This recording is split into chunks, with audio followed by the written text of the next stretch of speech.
رمضان شریف کی فضیلتیں بیان کرتے، رمضان المبارک کی اہمیت بیان کرتے، ایک مرتبہ اللہ کے محبوب مصطفیٰ جان رحمت صلی اللہ علیہ وسلم فرماتے ہیں، اے میرے صحابہ، اب تم پر ایک ایسا مہینہ جلوگر ہونے والا ہے کہ جس کی پہلی رات کی شان یہ ہے، جس کی پہلی رات کا مقام اور مرتبہ یہ ہے کہ جب ماہ رمضان کی پہلی رات آتی ہے تو آسمانوں کے دروازے کھول دیے جاتے ہیں، جنت کے دروازے کھول دیے جاتے ہیں، جہنم کے دروازے بند کر دیے جاتے ہیں، اور عرش کے نیچے سے ایک ہوا چلتی ہے، اور وہ ہوا جب رحمت کی ہوا چلتی ہے تو اللہ اس رات اپنے بندوں کو پیار کی نظر سے دیکھتا ہے، محبت کی نظر سے دیکھتا ہے، اور اللہ کی محبت کی نظر جس بندے پر پڑ جاتی ہے اللہ اس پر جہنم کی آگ کو حرام فرما دیتا ہے۔ میرے آقا صلی اللہ علیہ وسلم کے دیوانوں، وہ مہینہ آنے والا ہے، وہ رات آنے والی ہے،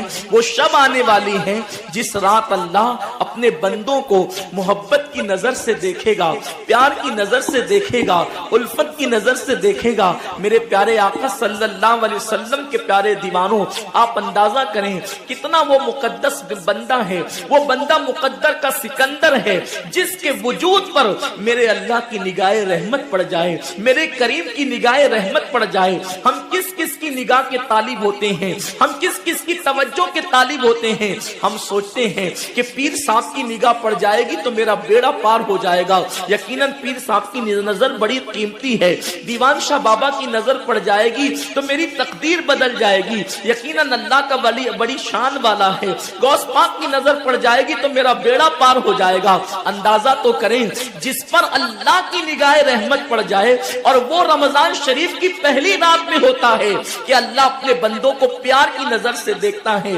اللہ اپنے بندوں کو محبت کی نظر سے دیکھتا ہے، اور خدا کی نگاہ رحمت جس پر پڑ گئی پھر اس کو جہنم کی آگ چھو نہیں سکتی، اس کو جہنم کی آگ جو ہے اس کو جلا نہیں سکتی۔ لیکن کتنے افسوس کی بات ہے، ماہ رمضان شریف کی ایسی برکت والی رحمتوں بھری رات آتی ہے، اور وہ پہلی رات آتی ہے، اور اس رات میں ہم کیا کر رہے ہوتے ہیں؟ اس رات میں ہمارا حال یہ ہوتا ہے کہ ہم ہوٹل پہ بیٹھ کر ٹائم پاس کر رہے ہوتے ہیں، اس وقت ہم گھروں کے اندر بیٹھے ہوتے ہیں اور وقت کو ضائع کر رہے ہوتے ہیں، اور اب تو حال یہ ہو گیا ہے کہ ساری چیزوں سے تعلق توڑ کر ہم نے سارے رشتے اپنے موبائل سے جوڑ لیے ہیں۔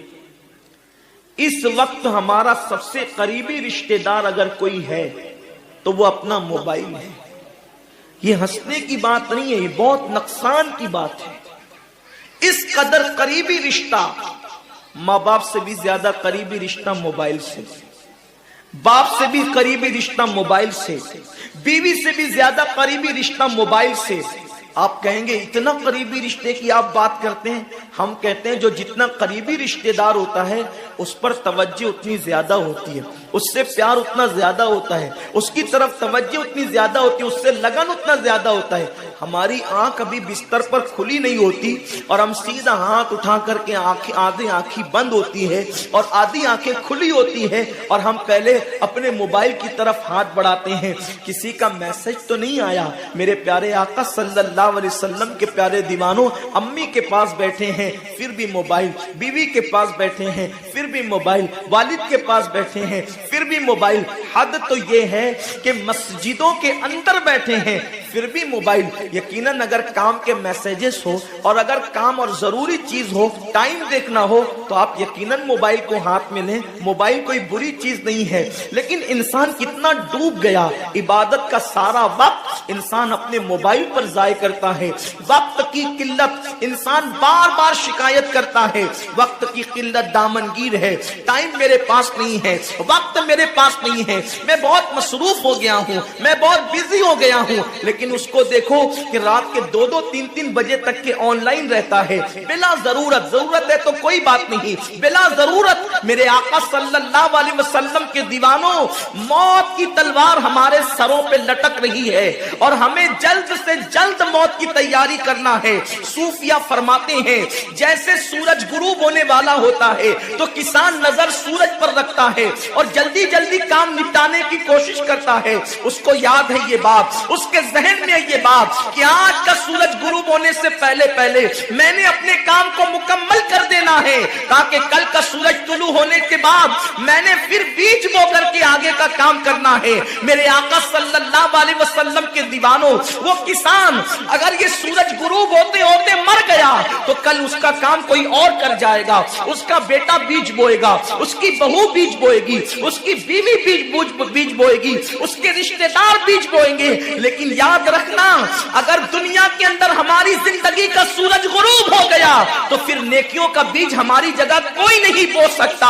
اللہ رب العزت نے کبھی ماہ رمضان کی شکل میں، کبھی شب برات کی شکل میں، کبھی شب قدر کی شکل میں، کبھی اللہ اکبر ماہ شعبان کی شکل میں، کبھی لیلۃ البراء کی شکل میں، کبھی شب معراج کی شکل میں، کبھی لیلۃ الجمعہ کی شکل میں یہ حسین قیمتی لمحات ہمیں اس لیے عطا فرمائے ہیں کہ میرے بندے اگر تو گناہوں کے اندر ڈوب گیا ہے، یہ مخصوص راتیں تجھے دے رہا ہوں، مخصوص دن تجھے دے رہا ہوں، ان راتوں میں میری عبادت کر لے، ان دنوں میں میری عبادت کر کے مجھے راضی کر لے تاکہ میں تیری مغفرت کر دوں۔ اور پھر رمضان شریف کی تو بات ہی جدا ہے۔ ماہ رمضان تمام مہینوں کا سردار ہے۔ میرے آقا مصطفیٰ کریم رؤوف الرحیم صلی اللہ علیہ وسلم فرماتے ہیں ماہ رمضان کو سارے مہینوں پر ایسی فضیلت ہے جیسے مجھ محمد کو تمام مخلوق پر فضیلت حاصل ہے۔ میرے آقا فرماتے ہیں ماہ رمضان شریف میں اگر تم ایک نیکی کرتے ہو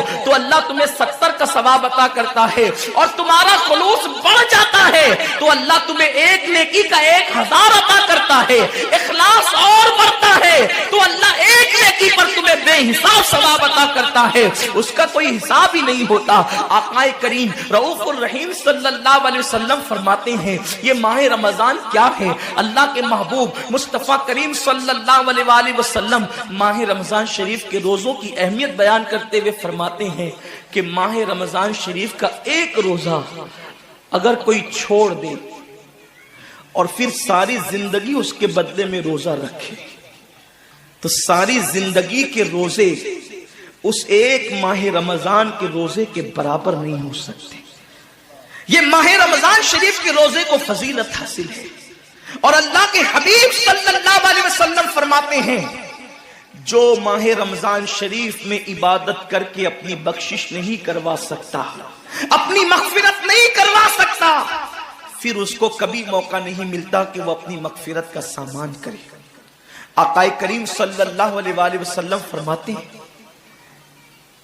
کہ سال بھر تک ماہ رمضان شریف کے لیے جنت کو آراستہ کیا جاتا ہے، جنت کو سجایا جاتا ہے، جنت کو سنوارا جاتا ہے، اور آقا کریم صلی اللہ علیہ وسلم فرماتے ہیں بڑی بڑی آنکھ والی حوریں اللہ کی بارگاہ میں عرض کرتی ہے میرے کریم ہمیں ان کی دلہن بنانا جو ماہ رمضان شریف میں تیری عبادت کرتے، ہمیں ان کے نکاح میں دینا جو ماہ رمضان شریف کی راتوں کو جگ کر کے تجھے منانے کی کوشش کرتے ہیں۔ آقا کریم صلی اللہ علیہ وسلم فرماتے ہیں اگر کوئی بندہ ماہ رمضان میں زنا سے بچے، شراب سے بچے، جھوٹ سے بچے، کسی کو تہمت لگانے سے بچے، اور ماہ رمضان شریف کا احترام کرتے ہوئے گناہوں سے بچے تو اللہ تبارک و تعالی ہر رات کے بدلے، رمضان شریف کی ہر رات کے بدلے 100 حوروں کے ساتھ اس کا نکاح فرمائے گا۔ یعنی 30 راتیں ہیں تو 100 حوروں کے ساتھ اس کا نکاح ہوگا۔ اور آقا کریم صلی اللہ علیہ وسلم فرماتے ہیں ماہ رمضان شریف کا احترام جو کرے اور احترام ماہ رمضان میں جو لغویات اور خرافات کو ترک کر دے، جو گناہوں کو چھوڑ دے، زنا کو، شراب کو، جھوٹ کو، بہتان تراشی کو چھوڑ دے، آقا فرماتے ہیں اس رمضان شریف کا احترام کرنے والے کے لیے اللہ نے جنت میں ایک ایسا محل بنایا ہے۔ اس محل کا حال یہ ہے کہ دنیا کے سارے اولین اور آخرین یعنی آدم سے لے کر آخری آنے والے تک انسان تک اگر سارے اس محل کے اندر داخل ہو جائے تو بھی اس محل کی اتنی ہی جگہ وہ لیں گے جتنی کی بکرے کی ران آپ کسی مکان کے اندر رکھتے ہیں، تو بکرے کی ران کتنی جگہ گھیرتی ہے؟ بس تمام اولین اور